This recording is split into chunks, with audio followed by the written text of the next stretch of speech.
में बेसिक ज्ञान लिए और 4-5 साल चले तो एडवांस में आ सकते हैं क्या? अरे ये आए कहाँ से सब? ये यहाँ क्लास में जितने बैठे हैं वो सब बेसिक से आए हैं या एडवांस में सीधे कूद पड़े? अगर कोई आए भी हैं डायरेक्ट एडवांस में, बेसिक में ज्ञान में नहीं चले हैं, तो भी पूर्व जन्म में जरूर बेसिक में आए होंगे। ऐसे नहीं हो सकता कि ब्रह्मा की औलाद न बने हो। क्या ब्रह्मा की औलाद ब्राह्मण जरूर बनना पड़े? ये पहली मिशनरी है। क्या? शूद्र से ब्राह्मण बनना।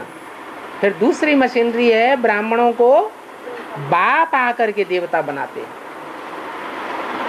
ब्रह्मा द्वारा ब्राह्मण बनते हैं, फिर ब्राह्मणों को बैठ शिक्षा दे करके ब्राह्मण से क्या बनाते हैं? देवता बनाते हैं। तो यहाँ ऐसा कोई आता ही नहीं है जो बेसिक में गए बगैर एडवांस में आ गया हो। और ये पंखा बंद करो, इसी की आवाज कान में आ रही है। पीछे से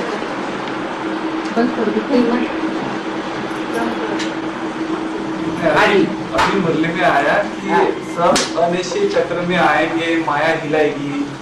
तो राम वाली आत्मा जो अभी कंटिन्यू बाबा की याद में, वो अनिश्चित के चक्र में कंटिन्यू बाबा की याद में है ऐसे नहीं कहेंगे।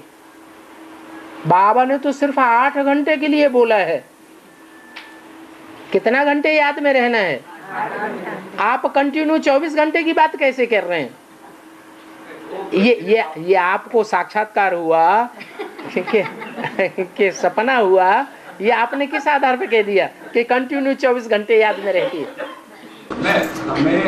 हम जब क्लैरिफिकेशन सुनते हैं तो शंकर ये जो है ना, शिव माना शिव, क माना कृष्ण, र माना राम, शिव माना शिव अभी अंदर प्रवेश हुए है, ओके। और राम कंटिन्यू याद में है, कृष्ण कंटिन्यू याद में है। ये आपको किसने कहा? मुरली ने कहा?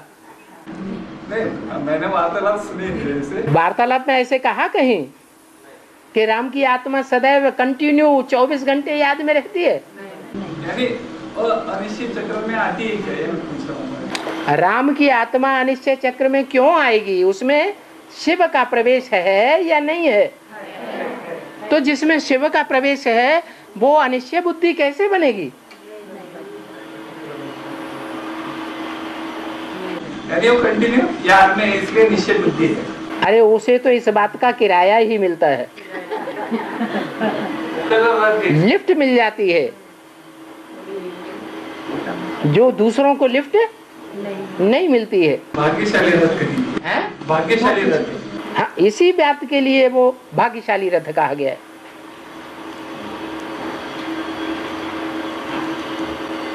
और बाबा एडवांस में आने के बाद भी कन्वर्ट होते हैं क्या माइंड बाबा के बनने के बाद आखिर तक? सतयुग में सब एक धर्म, एक राज्य, एक भाषा, एक कुल के थे या नहीं थे? फिर द्वापर में जब आते हैं, द्वैतवादी युग आता है, दूसरे दूसरे धर्म पिताएं आते हैं, तो कन्वर्ट होते हैं या नहीं होते हैं? कन्वर्ट होते हैं। तो ऐसे ही यहाँ शूटिंग होती है, ये रिहर्सल हो रही है। बाप के बनते हैं पहले, बाप का संदेश मिलता है सारी दुनिया को। उसमें भी जो प्रजावर्ग की आत्माएं उनको तो छोड़ दो, लेकिन जो सूर्यवंशी आत्माएं हैं संदेश लेती हैं कि भगवान आया हुआ है और विकारी बनती रहती हैं, और लास्ट में जब भगवान बाप की संसार में प्रत्यक्षता होती है तो पवित्र रहने लगती हैं। क्या? लास्ट में जाकर के सूर्यवंशी की प्रजा बन जाती है। तो ऐसी आत्माओं को भी अनिश्चय बुद्धि बनना होता है या नहीं बनना होता है? जब राजाई पद पाने वाले ही अनिश्चय बुद्धि बनते हैं नंबर बार, तो प्रजा वर्ग में आने वाली आत्माएं अनिश्चय बुद्धि नहीं बनेगी, सब बनती हैं। हाँ, कभी विजय माला को भी ऊपर उठाते, कभी रुद्रमाला को भी ऊपर उठाते। हाँ, ऐसा क्यों? क्योंकि रुद्रमाला है डायरेक्ट रुद्र बाप के माला, और विजय माला जो है वो चंद्रवंश से आती है या सूर्यवंश से आती है? चंद्रवंश से आती है। तो चंद्रवंशी ने अच्छा काम नहीं किया होगा, है? जो चंद्रवंशी हैं, चंद्रमा शीतल होता है या सूर्य की तरह गर्म होता है? तो जो चंद्रवंशी होंगे उनकी इंद्रियों में ज्यादा शीतलता होगी या जो सूर्यवंशी होंगे उनकी इंद्रियों में ज्यादा शीतलता होगी? चंद्रवंशी जो पक्के होंगे उनकी इंद्रियों में ऑटोमेटिक शीतलता होती है। इंद्रियों में एक जन्म की नहीं, अनेक जन्मों की शीतलता है। तो यहाँ ब्राह्मण युग में जब ब्राह्मण बनते हैं तो ऑटोमेटिक उनको ज्ञान लेने की उतनी दरकार नहीं है। जब भगवान बाप आते हैं तो किसको ज्ञान देते हैं, रुद्रमाला को या विजयमाला को? क्यों है? क्योंकि गर्मी में, हिंदुस्तान में गर्मी ज्यादा पड़ती है और यूरोप में ठंडी ज्यादा पड़ती है। तो ज्यादा विकारी कहाँ के लोग हैं? हिंदुस्तान के लोग ज्यादा विकारी है ना। ऐसे ही रुद्रमाला और विजयमाला है। जो चंद्रमा की औलाद हैं डायरेक्ट पक्के चंद्रवंशी, दूसरों के प्रभाव में आने वाले ना हों। ब्रह्मा कुमारियों में ऐसे हैं या नहीं हैं? जो चंद्रमा के फॉलो करने वाले हैं, किसी दूसरे देहधारी धर्मगुरु को मानने वाले नहीं हैं। तो ऐसों की इंद्रियों में गर्मी नहीं आती है। क्यों नहीं आती है? कि 63 जन्म भी उनका जीवन ऐसा ही रहा है। क्या वरों शंभु न तो रहो कुंवारी। ऐसी एक की गाय नहीं है, ऐसी अनेक आत्माएं हैं जो विजयमाला को फॉलो करने वाली है। तो ऐसी जो चंद्रवंशी आत्माएं हैं उनकी जो विशेषता है वो बतानी नहीं पड़ेगी। नहीं बताएंगे? बताएंगे, लेकिन गड़बड़ क्या है सो भी बताएंगे। गड़बड़ ये है कि वो चंद्रमा के बच्चे तो हैं लेकिन शिव बाबा के बच्चे नहीं हैं। लौकिक दुनिया में बच्चे पर किसकी छाप पड़ती है और बच्ची पर किसकी छाप पड़ती है? बच्ची पर माँ की छाप पड़ती है और बच्चे पर बाप की छाप पड़ती है। तो ये लक्ष्मी और नारायण दो आत्माएं ऐसी ही हैं। जो लक्ष्मी समान आत्माएं हैं उन पर चंद्रमा की छाप ज्यादा पड़ी हुई है, और जो सूर्यवंशी बच्चे हैं उन पर रुद्र की छाप पड़ी हुई है। रुद्र जो रौद्र रूप धारण कर लेते हैं। गुस्सा ज्यादा किनको आता है? ज्यादा विकारी होता है उनको ज्यादा गुस्सा आता है, जो निर्विकारी होते हैं उनको ज्यादा गुस्सा आता है, विकारियों को ज्यादा गुस्सा आता है। तो ये रुद्रमाला के मण के शास्त्रों में दिखाए गए हैं कि दक्ष प्रजापति ने जब यज्ञ रचा तो उन्होंने सारे यज्ञ को विध्वंस कर दिया। ये सारी दुनिया में आग लगाने वाले हैं रौद्र गण। उनकी विशेषता ये है कि जो काम दुनिया नहीं कर पाती वो काम ये भगवान के बच्चे कर देते हैं। इब्राहिम, बुद्ध, क्राइस्ट, उनके फॉलोअर्स पुरानी परंपराओं को, पुराने धर्मों को, पुराने राज्यों को नष्ट कर सके? नहीं कर सके। अपना धर्म और चला दिया बीच में, पुराना भी चलता रहा दुनिया में और अपना भी चला दिया, तो मिक्स हो गया। मिक्स में ज्यादा ताकत रहेगी या शुद्धता में ज्यादा ताकत होगी? मिक्स में ज्यादा ताकत रहेगी, शुद्धता में ज्यादा ताकत होती है। तो ये तो कोई धर्म पिता नहीं कर सके कि दुनिया का विनाश कर सके हो, ये काम भगवान बाप और उनके बच्चे ही कर पाते हैं। तो ये उनकी विशेषता है रुद्रमाला के बच्चों की। क्या? जो काम दुनिया नहीं कर पाती वो काम भगवान बाप के बच्चे करते हैं। और हाँ, बाबा ने बोला है कि रुद्रमाला के मन के विजयमाला में ऐड होंगे। रुद्रमाला पहले तैयार होती है, फिर रुद्रमाला के मण के विजयमाला में ऐड होने से संपूर्ण बनते हैं, विजयी बनते हैं। विजयी बनना विकारों पर जीत पाते हैं। वो कौन सी क्वालिफिकेशन होगी तब वो रुद्रमाला का मन का विजयमाला में ऐड होगा? संघ का रंग लगता है या नहीं लगता है? अरे प्रैक्टिकल में संघ का साकार, संघ का रंग लगता है या नहीं लगता है? लगता है। मुरली में बोला है आगे चल करके कुमारों की महिमा निकलेगी, बूढ़ों की महिमा निकलेगी, अधर कुमारों की महिमा निकलेगी, बूढ़ियों की महिमा निकलेगी, अधर कुमारियों की महिमा निकलेगी या युगलों की महिमा निकलेगी? युगलों की महिमा निकलेगी। बोला कि नहीं बोला? क्या कारण है जो युगलों की महिमा निकलेगी? वो कौन से युगल होंगे जिनकी महिमा निकलेगी? अकेले लक्ष्मी नारायण, अकेले लक्ष्मी नारायण होंगे क्या? विजयमाला में जो मणके होते हैं वो सिंगल मणके हैं, सिंगल सिंगल आत्माएं हैं या डबल आत्माएं हैं? क्या प्रूफ है इसका? युगल है तो डबल आत्माएं। अरे मणका तो एक ही होता है विजयमाला में, एक ही एक मणका तो होता है। दो शरीर एक मत आश्रमों में रह रहे हैं। माला, भक्ति मार्ग में जो माला फिराई जाती है वो विजय माला एक एक मणका होता है या डबल डबल मणके होते हैं?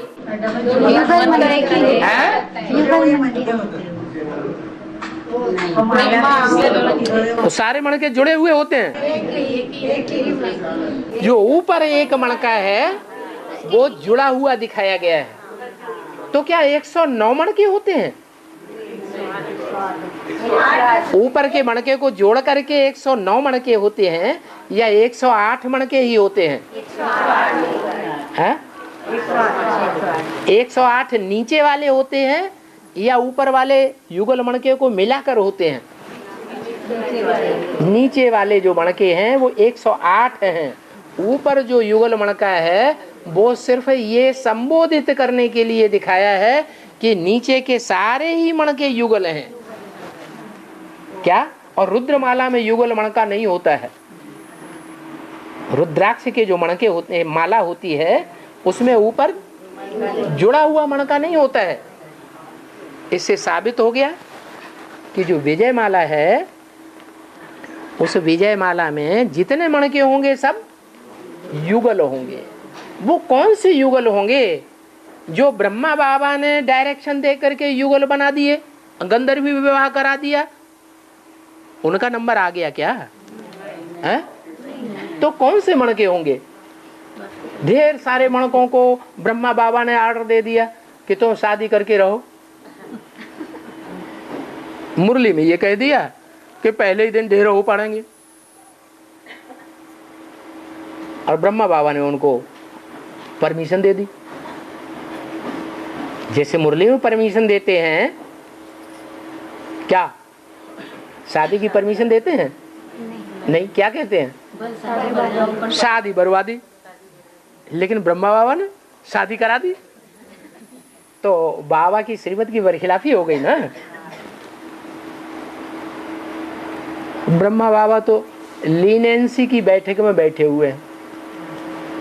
कड़क बैठे हुए हैं या लूज बैठे हुए हैं? लूज बैठने का मतलब क्या है? आराम से। तो लूज का मतलब है कि बुद्धि जो है उनकी स्ट्रिक्ट नहीं है मुरली के महावाक्यों के ऊपर। और शंकर को कैसे बैठा दिखाया? स्ट्रिक्ट। जो भी मुरली के महावाक्य हैं, एक एक मुरली के महावाक्य के ऊपर स्ट्रिक्ट होकर के डायरेक्शन देना है। क्या? स्ट्रिक्ट होकर के रहते हैं, इसलिए वो बैठक स्ट्रिक्ट दिखाई है। माने मुरली में अगर कह दिया शादी बर्बादी, तो शादी नहीं करने देंगे। किसी को आज तक डायरेक्शन नहीं दिया होगा, चाहे कितना भी कोई रोए, गिड़गिड़ाए, चिल्लाए। बाबा क्या करते थे? कन्या है, उसके घर वाले परमिशन नहीं देते हैं ज्ञान में चलने की, तंग करते हैं। कुमार है, उसके घर वाले ज्ञान में चलने की परमिशन नहीं देते हैं, तंग करते हैं। वो अपनी कथा कहानी बाबा को आके सुनाते थे। अम्मा बेचारी को दया आ जाती थी, अच्छा तुम शादी कर लो। क्या?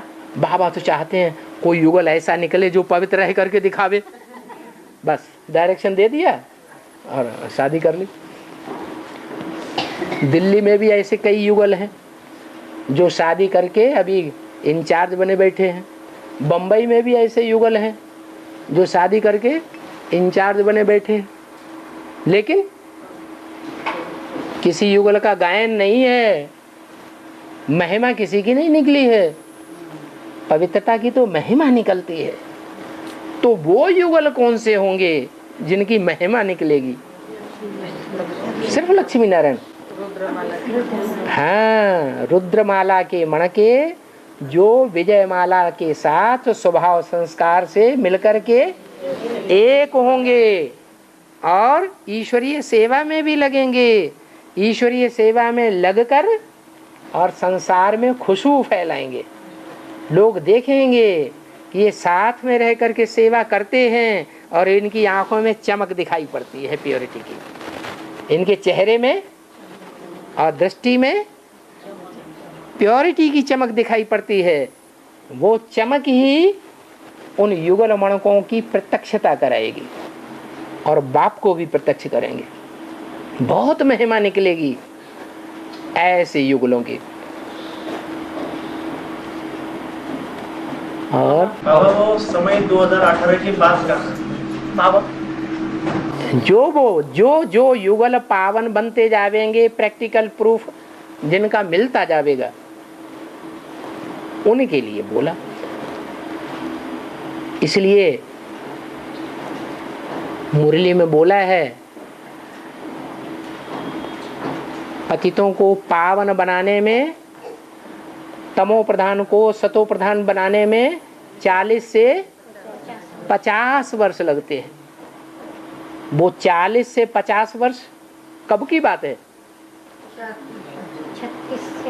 76 से लेकर 40 वर्ष पूरे होते हैं 2017-18। 40 वर्ष पूरे हुए, जरूर कोई एक युगल निकलेगा। क्या? उसके बाद फिर नंबर लगते जाएंगे। माला बनने में टाइम लगेगा या नहीं लगेगा? एक के निकलने से, 8 के निकलने से एकदम राजधानी स्थापन हो जाएगी? नहीं, 108 मण के तैयार होंगे तो 10 साल और दिखा दिए, जो तमो प्रधान से सतो प्रधान बनेंगे। और फिर वो 108 युगल मण के संसार में चारों ओर अपनी खुशबू फैलाएंगे। महिमा निकलेगी उनकी। एक धर्म के बीज होंगे या सभी धर्मों के बीज होंगे? हैं? वो 108 मण के होते हैं, सिर्फ एक ही धर्म के या सभी धर्मों के अधिपति हैं? सभी धर्मों के मुखिया हैं, चुने हुए मण के हैं। और मुरली में अभी बोला कि ब्रह्मा की खोपड़ी में परमात्मा आता था। नहीं आता था? आता था। आता था 51 से 69 तक। 51 से 69 तक। नहीं, अच्छा, गीता क्या? नहीं, मुरली में तो बोला है जब से पहले बाबा मुरली नहीं चलाते थे, ब्रह्मा बाबा मुरली लिखते थे, बाप लिखवाते थे।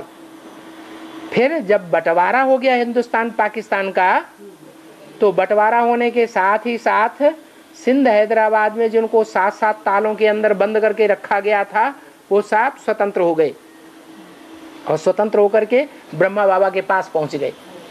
ब्रह्मा बाबा के पास कन्या माताओं की भीड़ लग गई। पहले अकेले रहते थे, अकेले भागे थे सिंध हैदराबाद से, फिर भीड़ लग गई तो नशा चढ़ेगा कि नहीं चढ़ेगा? है शिव शक्तियां हैं तो शक्तियों का नशा नहीं चढ़ता है। शक्तियों का नशा चढ़ा तो एकदम मुरली चलाने लग पड़े। तो मुरली कब से निकलती चली आई है?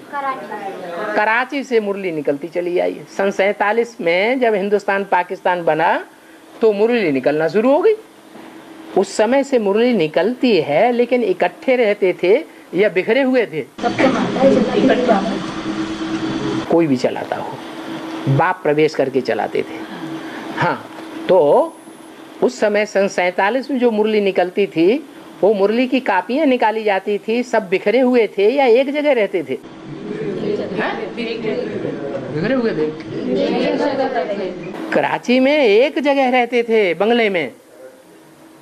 फिर जब वहां से छोड़ करके माउंट आबू आए, तब बिखराव शुरू हुआ। ईश्वरीय सेवा के लिए चारों तरफ जाने लगे, तो कापियां निकालने की जरूरत पड़ेगी या नहीं? तब कापियां निकाली गई, तब गीता बनी। शिव परमात्मा कंटिन्यू उनकी याद में रहते थे, यानी सुबह। फिर भाई कंटिन्यू तुम्हारी बुद्धि में घुस गया। नहीं बाबा, मेरा क्वेश्चन ऐसा था कि सुबह आते थे और शाम को भी आते थे, फिर बाद में बाबा दूसरों बच्चों में प्रवेश करते थे और कार्य करा देते थे। कौन से बाबा? शिव बाबा की बात कर रहा हूँ। शिव बाबा सर्वव्यापी भी है। सर्वव्यापी नहीं, जो हमने सुना उसकी। कौन सी मुरली में सुना है कि शिव बाबा सर्वव्यापी है? जो मालूम था वो मैंने बताया, तो आप मुझे। तुमने कहा मालूम? तुमने अभी से शुरू कर दिया सर्वव्यापी। नहीं, स्पष्टीकरण दीजिए तो मैं उसे पता चलेगा ना। शिव बाबा सर्वव्यापी नहीं है। शिव बाबा कहते हैं मैं एक ही मुकर्रर रथ में आता हूँ। हाँ वही ना, फिर बात। मैं एक मुकर्रर रथ में आता हूँ। कोई बच्चा ये नहीं कह सकता कि मेरे अंदर शिव बाप आया। कोई साबित ही नहीं कर सकता। अगर कोई कहता है तो वो हिरण्यकश्यप है, चाहे वो प्रजापिता ही क्यों न हो। अगर कहता है कि मेरे अंदर शिव बाबा है, मैं शंकर का पार्टधारी हूं, मैं भगवान का रूप हूं, मैं राम वाली आत्मा हूं, अगर वो कहता है या उसकी वाणी कहीं भी VCD में टेप रिकॉर्डर में भरी हुई है, या उसका कोई ईमेल ऐसा मिलता है, या कोई भी प्रूफ ऐसा मिलता है, तो वो भी हिरण्यकश्यप है या देवता है? वो भी हिरण्यकश्यप। तो ये तो सवाल ही पैदा नहीं होता कि शिव बाबा सर्वव्यापी है। हाँ, मम्मा बाबा की आत्माएं बच्चों में प्रवेश कर सकती है। वो अभी भी प्रवेश कर रही है, सर्विस कर रही है। मुरली में ये महावाक्य है बाबा, आज बाबा हमारे स्तन में आकर मुरली चला के गए। वो कौन कहता है? आज बाबा हमारे तन में आके मुरली चला के गया, आज मम्मा आई मुरली चला के गई, ये कौन कहता है? बच्चे। तो बच्चे झूठे हैं या सच्चे हैं? वो कहते हैं, कहने दो, हम थोड़ा ही मानेंगे। हमें तो बाबा ने सिखा दिया है मैं सर्वव्यापी नहीं हूं। ये तो बहुत बड़ी गाली हो गई। मुसलमानों के सामने कोई कहे मैं मेरे अंदर भगवान आता है, मैं अल्लाह हूं, तो क्या करेगा? सच्चा मुसलमान हो एक झापड़ मारेगा।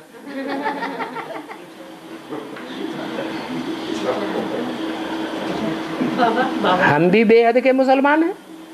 मुसल्लिम ईमान माने मुसलमान, हमारा भी ईमान, हम बेईमान है कि ईमानदार है? शिव बाबा ने हमें सिखा दिया तो हमने ईमानदारी से सीख लिया क्या कि शिव बाबा सर्वव्यापी नहीं है। फिर भी हमारे सामने अगर कोई ऐसे कहता है तो हम तो ज्ञान का थप्पड़ जरूर मारेंगे।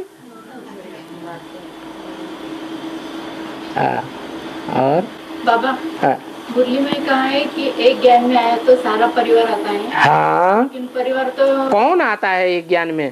क्या बीके वाले? बीके वालों में से एक ज्ञान में आ जाएगा तो सारे उसके परिवार वाले ईश्वरीय ज्ञान में आ जाएंगे। हैं? हाँ हाँ, बीके वालों के भी लौकिक परिवार वाले हैं। ये कोई नियम नहीं है। नियम ये है कि एडवांस में जिन्होंने स्वीकार कर लिया है कि मैंने बाप को पहचान लिया, बाप का एड्रेस ये है, बाप का नाम रूप ये है, तो ऐसे जो पहचानने वाले हैं उनके लिए ये बात लागू होती है कि उनका पूरा का पूरा परिवार ज्ञान में चलेगा। क्यों चलेगा? बेसिक वालों का क्यों नहीं चलेगा? इसलिए चलेगा कि एडवांस में आने वालों का जो लौकिक परिवार वाले हैं, उन लौकिक परिवार वालों में कोई ऐसा परिवार नहीं निकलेगा जिसने एडवांस में आने वाले भांति को घर से निकाल दिया हो हमेशा के लिए। बार बार बुलाते हैं कि घर से निकाल देते हैं? बार बार बुलाते हैं। और बेसिक वाले क्या करते हैं?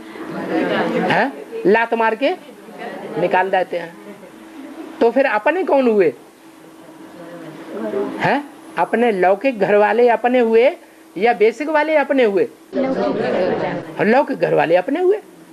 तो बेसिक वालों के लिए प्रेफरेंस मिलना चाहिए ईश्वर का, या एडवांस वालों के लौकिक घर वालों को प्रेफरेंस मिलना चाहिए? एडवांस वालों के जो लौकिक परिवार वाले हैं उनको ये प्रेफरेंस ईश्वर की तरफ से मिलता है कि एक भी एडवांस वाला अगर ज्ञान में चलेगा तो उसका पूरा का पूरा परिवार ज्ञान में चलेगा। प्रजा वर्ग में तो जरूर आएंगे। लेकिन पद ऊंचा बेसिक वालों का होगा या जो लौकिक परिवार वाले हैं एडवांस के उनका होगा? बेसिक वालों में दूसरे धर्म के नहीं है ना? बेसिक वालों में जैसे एडवांस वालों में भी दूसरे धर्म के बीज हैं, ऐसे बेसिक वालों में भी दूसरे दूसरे धर्मों के बीज हैं। उनमें से 10% ऐसे भी हैं जो चंद्रवंशी पक्के हैं। जो चंद्रवंशी पक्के हैं, मान लो लक्ष्मी है या उसकी जो भी भुजाएं हो, वो एडवांस में आज नहीं तो कल आवेंगी या नहीं आवेंगी? और जब आवेंगी तो प्योरिटी की पावर से लास्ट सो फास्ट जावेंगी कि धीमी गति से जावेंगी? Last so fast जावेंगी।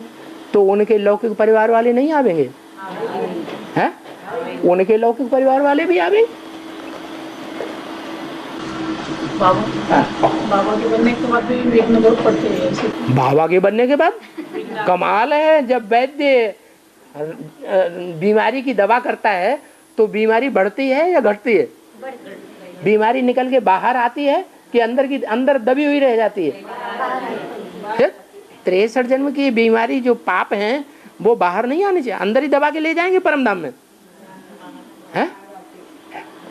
ये भी प्रश्न बहुतों को आता है, अरे जब हम भगवान के बच्चे बन गए तो फिर हमको इतने विघ्न क्यों आते हैं, इतने दुख क्यों आते हैं? फिर तो हम सुखी होने चाहिए। अरे तुम भगवान के बच्चे बन गए। जैसे बाबा मिसाल देते हैं, वो गुरु लोग जो होते हैं उनके फॉलोअर्स अपन को फॉलोअर्स कहते हैं फॉलोअर्स, लेकिन लंगोटी लगा करके गुरु के पीछे पीछे नहीं चलते, रहते गृहस्थ में हैं तो फॉलोअर्स हैं? सच्चे फॉलोअर्स हैं या मुंह का बक्का लगाया हुआ है? ऐसे यहाँ भी है। कहते हैं हम भगवान के बन चुके, भगवान हमारा मम्मा बाप है, हम तो नया जन्म ले चुके, अब हमारा दुनिया में कोई भी नहीं है। लेकिन क्या ऐसा है? इसलिए बाबा मुरली में ताहना देते हैं। मुरली में बाबा बोलते हैं, जब हेवनली गॉड फादर के बच्चे हम हैं तो हम हेवन में होना चाहिए, हम नरक में क्यों पड़े हैं? क्यों पड़े हैं? अरे अरबपति करोड़पति का बच्चा हो, मल्टी मिलियनेयर का बच्चा हो, टाटा बिरला के घर में पैदा हुआ बच्चा हो, तो एक एक पैसे के लिए मोहताज रहेगा क्या? रह सकता है? नहीं रह सकता। कैसा भी लूला लंगड़ा लुच्चा लफंगा कैसा भी बच्चा पैदा हुआ हो, बुरे से बुरा कोई बच्चा भी क्यों नहीं पैदा होगा टाटा बिरला के घर में, तो पैसे के लिए दुखी रहेगा? है? हम भगवान के बच्चे, तो हम दुखी क्यों हैं? इसका मतलब हम भगवान के बच्चे कहते हैं कि हम भगवान के बच्चे बन गए, दुनिया को सुना सुना के कहते हैं, लेकिन अंदर से झांक के देखें भगवान के तो क्या, हम देवताओं के भी बच्चे नहीं बने। देवताओं के बच्चों में देवताओं जैसे गुण होने चाहिए कि नहीं है? अब भगवान के गुण तो देवताओं से भी ऊंचे होते हैं या नीचे होते हैं? उनके गुण तो और भी ज्यादा क्रॉस कर जाते हैं देवताओं को। तो ये कहना तो आसान है, हम भगवान के बन गए तो हमें दुख क्यों आते हैं, हमको माया क्यों पकड़ती है? अरे माया इसीलिए पकड़ती है क्योंकि भगवान बापन ने डायरेक्शन दिया है माया को। क्या? हे माया बेटी, जो मेरी श्रीमत पर नहीं चलते हैं उनको तुम खूब भटकाओ।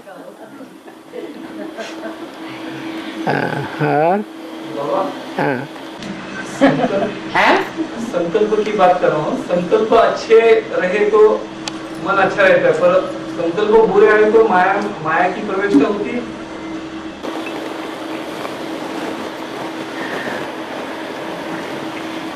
माया क्या चीज है? माँ माने नहीं, संस्कृत में माँ शब्द का अर्थ है नहीं। आया माने आया, माया माने नहीं आई होती तो अच्छा था। ये 63 जन्म के जो पाप पुण्य किए हुए हैं ना, ये अच्छे बुरे संकल्पों के रूप में रील में घूमते ही हैं ब्राह्मण जीवन में। शूटिंग हो रही है ना। हाँ, तो 63 जन्म के जो पाप कर्म हैं वो अभी ब्राह्मण जीवन में दुष्ट संकल्पों के रूप में आते रहते हैं। हम न चाहें तो भी आते हैं, अच्छे संकल्प भी आते हैं, अच्छे कर्म किए हैं तो अच्छे संकल्प भी आते हैं, बुरे कर्म किए हैं तो बुरे संकल्प भी आते हैं। अब तरीका बता दिया, बिंदी की याद में टिक जाओ, फुल स्टॉप लगा दो, अच्छे से भी परे हो जाओ और बुरे से भी परे हो जाओ। जब ऐसी हो ही नहीं सकते तो परम धाम जा भी नहीं सकते। आत्मस्थिति में हो ही नहीं सकते तो परम धाम जा भी नहीं सकते। माया ही सत्ता। जो अव्वल नंबर में होगा वो अव्वल नंबर में परम धाम जाएगा, परम धाम अव्वल नंबर में जाएगा तो स्वर्ग में भी अव्वल नंबर में आएगा।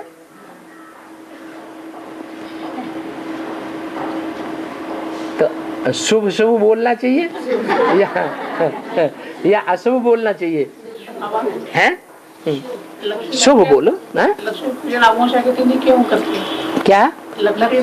हाँ हाँ, कब? अमावस्या। लक्ष्मी का आवाहन करते हैं ना, है? लक्ष्मी का जो आवाहन करेंगे, आवाहन करने वाले अज्ञान की रात्रि में हैं, घोर अज्ञान की रात्रि में हैं। अमावस्या को घोर रात्रि होती है ना, जब घोर अज्ञान की रात्रि में होते हैं तब लक्ष्मी का आवाहन करेंगे। यह ज्ञान के घोर सोजरे में है तो आवाहन करेंगे। अज्ञान की घोर अज्ञान की रात्रि होती है ब्राह्मणों की दुनिया में। अभी रात्रि शुरू हो गई है, इसलिए अव्यक्तवाणी में डायरेक्शन दे दिया है। क्या? विजय माला का आवाहन करो। तो लक्ष्मी का आवाहन करने के लिए डायरेक्शन तो दे दिया, लेकिन कोई करते हैं? कोई नहीं करते। आएगी कब? कब आएगी? जब आवाहन करेंगे तब आएगी। लेकिन जब दुख बहुत पड़ेगा तब आवाहन करेंगे, ये थोड़ा थोड़ा दुख पड़ता है तो आवाहन करेंगे। जब ज्यादा दुख पड़ेगा तो खूब आवाहन करेंगे। लक्ष्मी का आवाहन करेंगे घोर अज्ञान की अंधकार की रात्रि में। ऐसी अज्ञान की अंधकार की रात्रि हो जाएगी कि शिव बाबा की मुरली भी सन्मुख नहीं सुनने को मिलेगी। क्या? शिव बाबा के रथ को एकदम गुप्त होना पड़ेगा। अभी भी गुप्त रहता है कोई कोई के लिए ही नहीं कि सबको अवेलेबल है, हैं? सबको अवेलेबल नहीं है। 2000 में ही ये अव्यक्त वाणी में बोल दिया। दुनिया वालों की नजरों में बाप गुप्त हो गए और बच्चों के सामने बाप प्रत्यक्ष। अभी ये गुप्त होने की स्थिति बढ़ती जाएगी या घटती जाएगी? क्यों बढ़ती जाएगी? क्योंकि अव्यक्त वाणी में बोला है क्रोधी बच्चों से बाप नहीं मिलेंगे। क्या? जो अभी भी क्रोध अपना नहीं छोड़ पा रहे हैं उनसे बाप नहीं मिलेंगे। और जिसमें क्रोध आता है उसमें काम का अंश होता है या नहीं है? उसमें काम विकार का भी अंश। काम और क्रोध जिसमें होते हैं उसमें लोभ मोह अहंकार भी जरूर होगा। तो जो विकारों को नहीं छोड़ पा रहे हैं, नहीं छोड़ रहे हैं, उनसे बाप मिलना बंद कर देंगे। तो मुरली सामने सुन सकेंगे? मुरली में तो बोला है जो सन्मुख सुनते हैं वो फर्स्ट क्लास मुरली, जो टैप रिकॉर्डर से सुनते हैं वो सेकंड क्लास मुरली, जो कागज से पढ़ते हैं सुनते हैं वो थर्ड क्लास मुरली। तो कोई थर्ड क्लास पढ़ाई पढ़ते हैं, कोई सेकंड क्लास पढ़ाई पढ़ते हैं, जो फर्स्ट क्लास पढ़ाई पढ़ते हैं तो ज्यादा फायदे में कौन रहते हैं? फर्स्ट क्लास पढ़ाई पढ़ाने वाले, ज्यादा उनको नशा चढ़ेगा। मुरली में भी बोलते हैं बच्चे सन्मुख आते हैं, क्लास करते हैं बाबा का तो बड़ी खुशी में आ जाते हैं। बाहर की दुनिया में जाते हैं तो टैप रिकॉर्डर से कागज से मुरली सुननी पड़ती है, फिर उतना नशा नहीं चढ़ता। तो ऐसे ही है। आगे चल करके घोर अज्ञान की रात्रि होगी।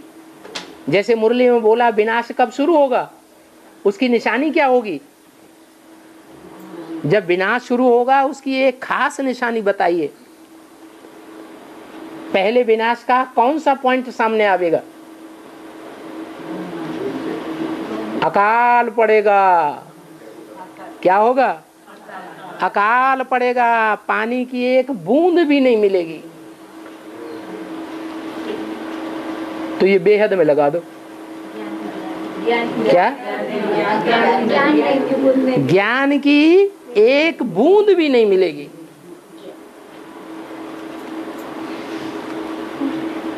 जब बूंद भी पानी की नहीं मिलेगी तो याद आएगी या आना बंद हो जाएगी? याद भी नहीं आएगी।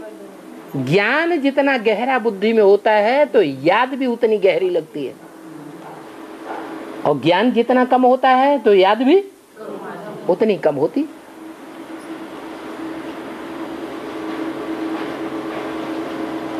तो दोनों बातें चलेंगी, स्थूल में भी अकाल पड़ेगा और बेहद में सूक्ष्म में भी ज्ञान जल का अकाल पड़ने लगेगा। अज्ञानता ही अज्ञानता फैलेगी। ये 18 के बाद होगा ना बाद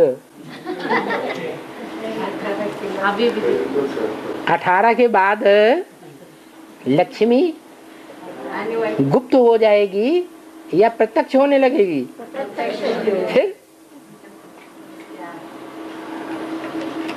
अभी देखें, बुद्धि में दुनियावी बातें ज्यादा चलती रहती हैं,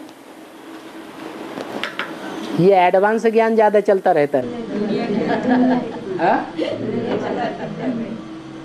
एडवांस का ज्ञान भी चलता है। धीरे धीरे ये अकाल बढ़ता जाएगा या घटता जाएगा? बढ़ता जाएगा।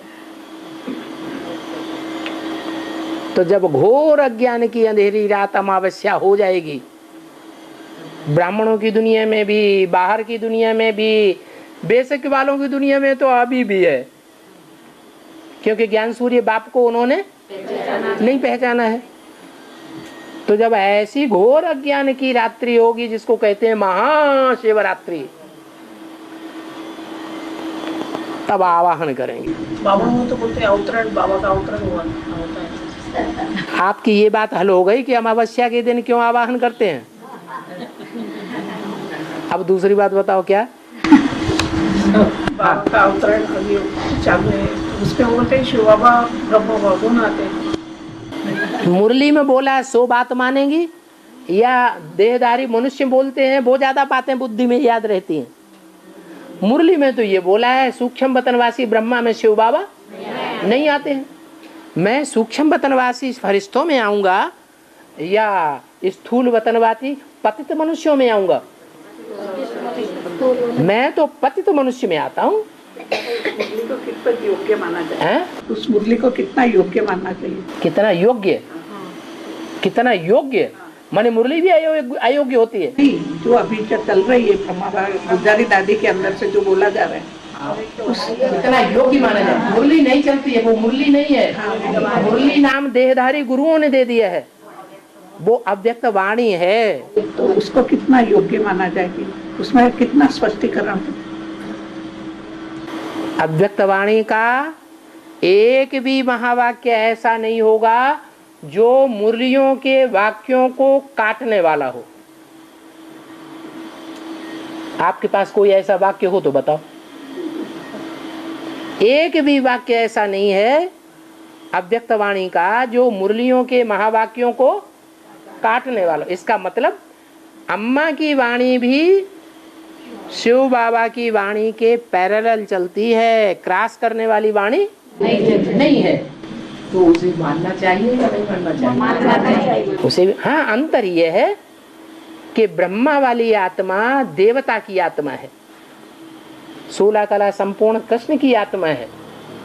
देव आत्मा धारणा की वाणी सुनाएगी या ज्ञान की वाणी सुनाएगी? तो धारणा की वाणी आती है, बाकी ज्ञान की वाणी नहीं है जो ज्ञान चक्षु खोल दे। धारणा की वाणी है, ईश्वरीय वाणी नहीं कहेंगे। ईश्वरीय वाणी सिर्फ धारणा ही नहीं सिखाती, क्या चारों ही सब्जेक्ट सिखाती है, ज्ञान, योग, धारणा, सेवा। तो वैल्यू है या नहीं है? ब्रह्मा की वाणी को भी वैल्यू देना चाहिए या नहीं देना चाहिए? देना चाहिए। अगर हम देवता बन चुके हैं तो मत दो, वैल्यू दो। लेकिन ऐसा तो कोई कह नहीं सकता कि हम देवता बन चुके हैं। नहीं बने हैं तो वैल्यू तो देना पड़ेगी। और ब्रह्मा शिव बाप ने बोला कि ब्रह्मा को कर्म में फॉलो करो, और शंकर या हमारा स्ट्रिक्ट आत्मा है। शंकर नाम नहीं लिया बाप को।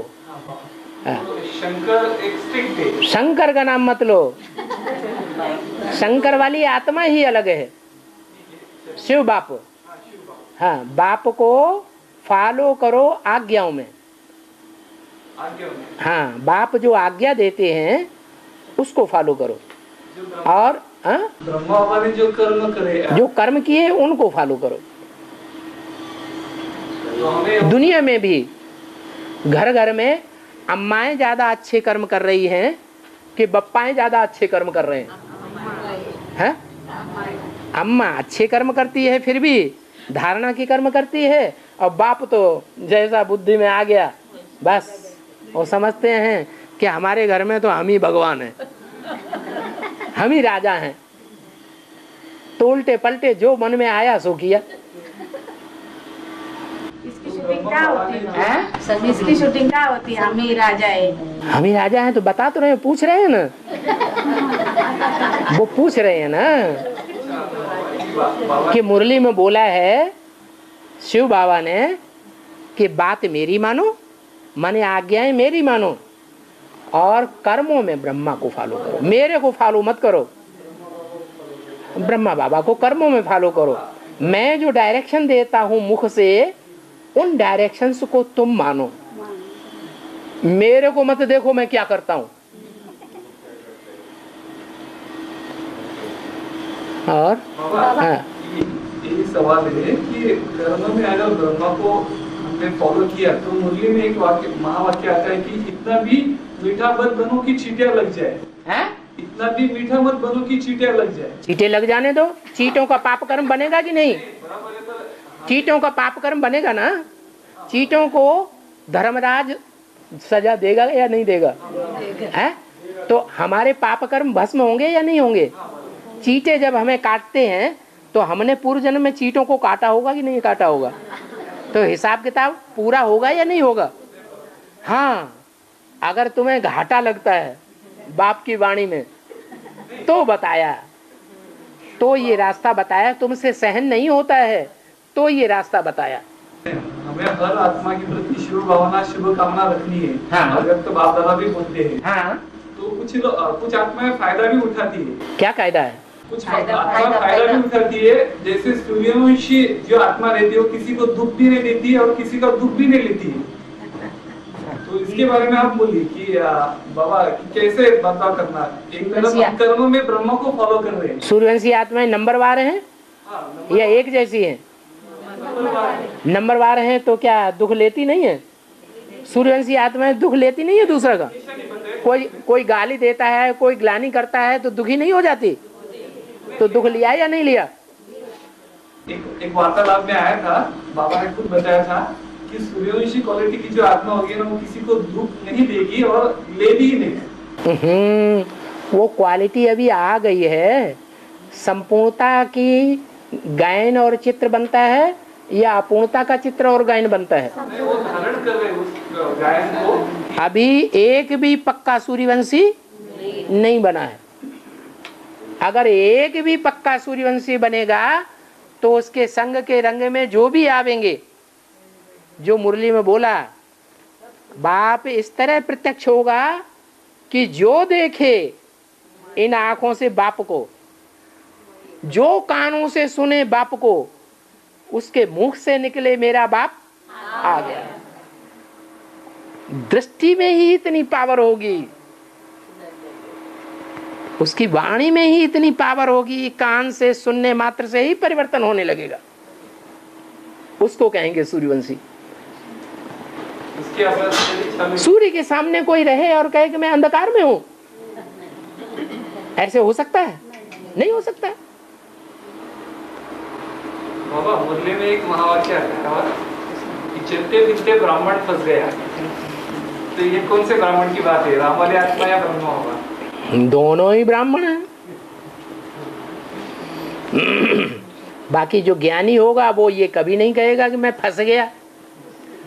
जो अज्ञानी होगा वो कहेगा मैं फंस गया। वो फंसने वाली बात उनको याद आएगी। और बाबा अव्यक्तवाणी में बोलते हैं ब्रह्मा बाबा, नहीं ब्रह्मा बाबा जब आते हैं तो बोलते नए जो आए हैं वो उठो, नए जो आए हैं वो उठो। तो वेद के लिए बोलते हैं या वहाँ बैठे हुए उनको ही बोलते हैं? ब्रह्मा की आत्मा गुलजार दादी में हद में पार्ट बजाए रही है कि बेहद में भी पार्ट बजाए रही है? दोनों तो दोनों में लागू होती है। पहली लाइन वाले जवाब तो ऐसा बोलते हैं। हाँ, पहली लाइन वाले का मतलब जो पहले पहले आए हैं एडवांस में, वो पहली लाइन वाले हैं। जो पीछे आए हैं माने अभी बाद में आए हैं। और बाबा यज्ञ की आदि में प्रजापिता के शरीर छोड़ने के बाद दो माताओं में शुभ आपकी प्रविष्टा हुई। तो दो माताओं में हुई ऐसे नहीं कह सकते। गीता माता में हुई है? गीता माता में हुई। तो वो जो वाणी चली उसको मुरली कहेंगे या वाणी कहेंगे? वो लिखाते थे, मुरली नहीं चलाते थे। मुरली चलती है तो चारों ओर आवाज फैलती है। लिखाते थे, ब्रह्मा बाबा बैठ लिखते थे अमृत वेले। नहीं, 42 से 47 तक हाँ, जो गीता माता द्वारा जो वाणी चली, वो ब्रह्मा बाबा लिखते थे अमृत वेले अकेले बैठ के, और शिव बाबा लिखाते थे। और इसको वो वेदवाणी कह सकते हैं, कह सकते हैं। वेदवाणी वेदों के रूप में छपी हुई भी मिलती है कि नहीं मिलती है? तो कराची में जो वाणी चलाई गई वो छपी हुई मिलती है?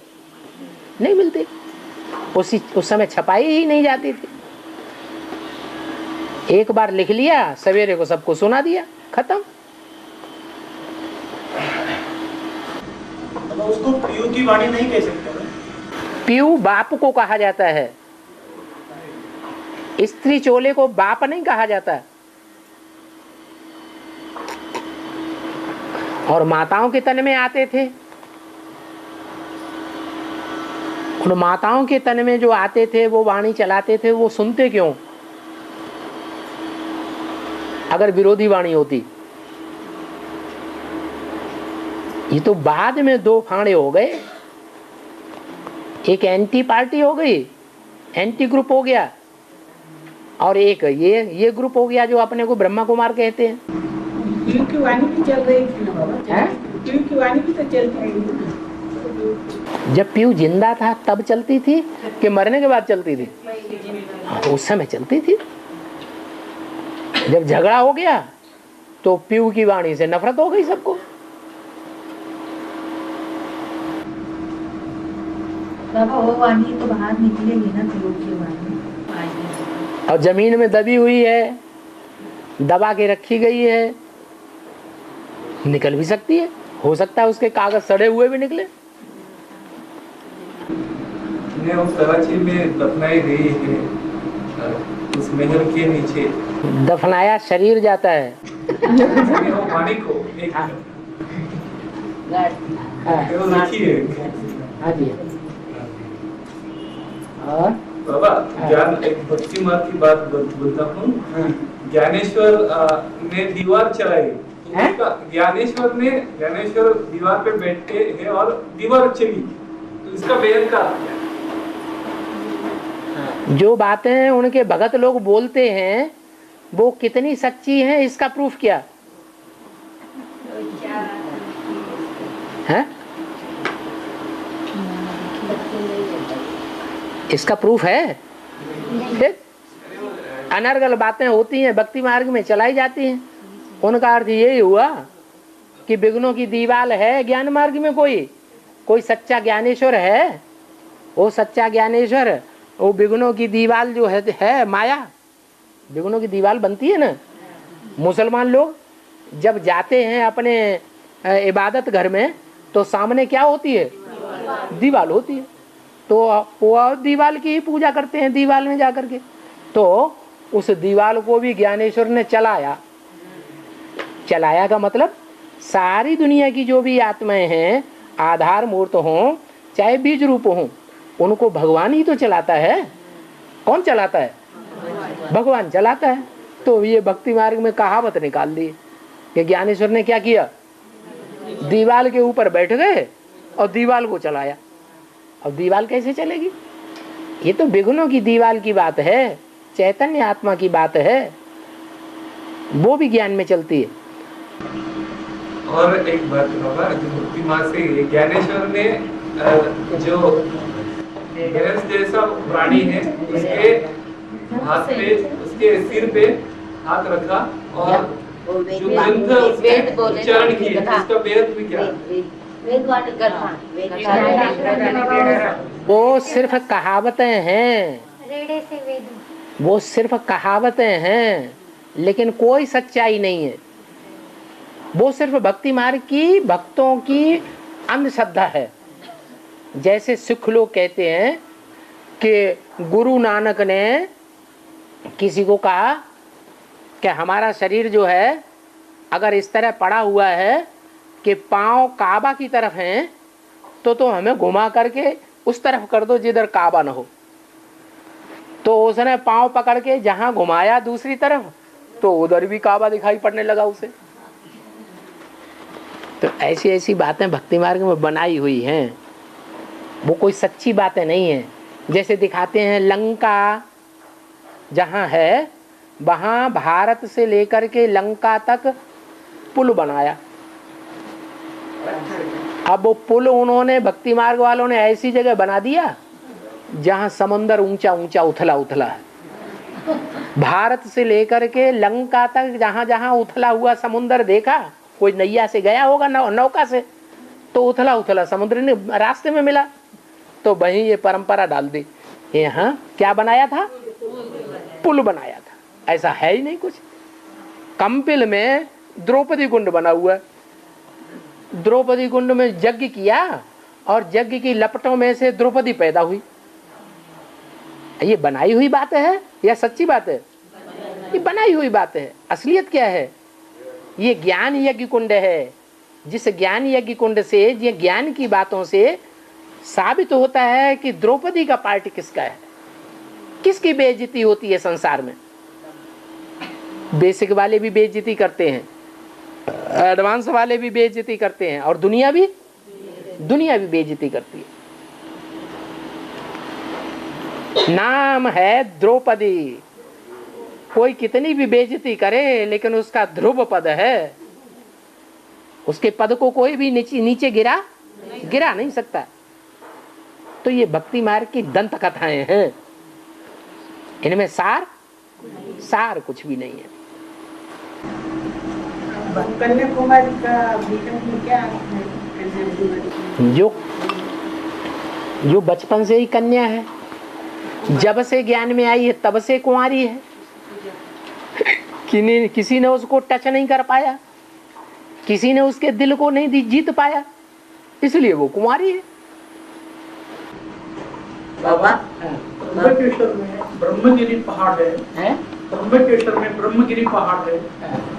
तो वहाँ पर शंकर जी ने ऐसे बैठे हुए हैं, तो उनके घुटनों पे भी स्पॉट है, निशान है घुटनों के। तो उनमें जटा पटकी हुई है, वहाँ से गंगा निकली हुई है। तो क्या वाकई में शंकर वहाँ आए थे बाबा? इसमें भेद आपका क्या है? माने अगर ऐसी कोई मूर्ति बना दे, आज तो वैज्ञानिक युग है, ऐसी कोई मूर्ति बना दे, उस मूर्ति के टिपर में से पानी ढलकता रहे, तुम्हें दिखाई पड़ता रहे, तो वहाँ मूर्ति नहीं बताई गई है। ऐसे पहले आए थे वहाँ के बुजुर्ग लोग भी बताते हैं, निशान भी है आज भी। वो घिसते घिसते निशान रह जाते हैं मूर्ति के। कोई बहुत पुरानी मूर्ति होती है, अगर उसमें पानी पड़ता रहेगा तो वो ऐसा हो जाएगा। ये कोई बड़ी बात नहीं है। हाँ, नासिक में राम आए थे क्या?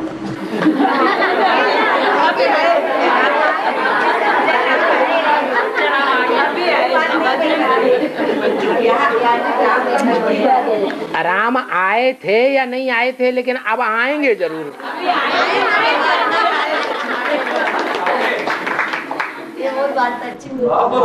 वो भक्ति माँ का यादगार काला राम मंदिर क्यों बोलते हैं? यहाँ पे दो ही मूर्ति है ना, सीता कृष्ण, सॉरी राम लक्ष्मण सीता। ये तीनों मूर्ति काली जी क्यों दिखाई है? क्यों? काला राम मंदिर बोला है। काला राम मंदिर। वो राम की आत्मा काली नहीं बनती है? हैं? वो द्वापर में ज्यादा काली बनती है कि कलयुग में ज्यादा काली बनती है? हैं? दोनों मंदिर। राम की आत्मा द्वापर में ज्यादा काली बनती है या इस्लामियों की आत्मा द्वापर में ज्यादा काली बनती है? राम वाली आत्मा द्वापर में नीचे उतरती है, और इस्लाम धर्म में जो कन्वर्ट हुई आत्माएं थी वो सतयुग त्रेता में देवता थी, और वो भी द्वापर में आके काली बनती है। ज्यादा काली द्वापर में कौन बनती है? राम वाली आत्मा ज्यादा काली बनती है, ज्यादा तमो प्रधान बनती है। अगर ज्यादा तमो प्रधान राम वाली आत्मा बनती है तो सबसे पहले इब्राहिम की आत्मा राम में प्रवेश करनी चाहिए या इस्लाम धर्म में कन्वर्ट होने वाले में प्रवेश करना चाहिए? जो ऊपर से आत्मा आती है वो तमो प्रधान में प्रवेश करती है या सतो प्रधान में प्रवेश करती है? तमो प्रधान में प्रवेश करती है। राम वाली आत्मा ने संगम युग में ज्यादा योग लगा के पावरफुल बनी है या इस्लाम धर्म की आत्माएं ज्यादा योग लगा के पावरफुल बनती हैं? तो बाद में तमो प्रधान कौन बनेगा और पहले तमो प्रधान कौन बनेगा? राम वाली आत्मा बाद में तमो प्रधान। राम वाली आत्मा ज्यादा पावर भरी है इसलिए वो बैटरी अंत में डिस्चार्ज होगी, और इस्लाम धर्म की आत्माएं उन्होंने मुरली में तो सीख लिया अपवित्र नहीं बनना है। तो अपवित्र होने वाली इंद्रियों को तो जबरदस्ती कंट्रोल कर लिया, लेकिन आंखों के ऊपर कंट्रोल नहीं कर सके। बुद्धि में ही नहीं आया कि हम अपवित्र बन रहे हैं, तो वो आंखों का व्यभिचार फैलाते रहे, तो कमजोर रहेंगे या पावरफुल बनेंगे? कमजोर हो गए। सबसे जास्ती इस्लाम धर्म की आत्माएं कमजोर हो जाती हैं। इसलिए द्वापर युग शुरू होते ही एकदम तमो प्रधान हो गई, और ऊपर से आने वाली आत्माओं ने प्रवेश करना शुरू कर दिया। राम वाली आत्मा तो अंतिम जन्म में आकर के तमो प्रधान बनती है सबसे जास्ती।